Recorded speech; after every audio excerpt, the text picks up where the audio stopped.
সরকার সারা দেশে ৩২৯টি technical school ও college নির্মাণের উদ্যোগ নিয়েছে, কিন্তু গাইবান্ধার ফুলছড়ি উপজেলায় প্রস্তাবিত কলেজের জায়গা নির্বাচন ঘিরে তীব্র বিতর্ক দেখা দিয়েছে।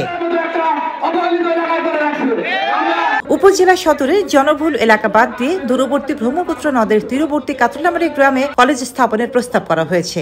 স্থানীয়দের অভিযোগ, প্রশাসনের কিছু অসাধু কর্মকর্তা জমি অধিগ্রহণের সুযোগ নিতে গোপনে এই সিদ্ধান্ত নিয়েছেন। ফলে ১২ কিলোমিটার দূরের দুর্গম এলাকায় কলেজ হলে শিক্ষার্থীদের যাতায়াত কঠিন হবে।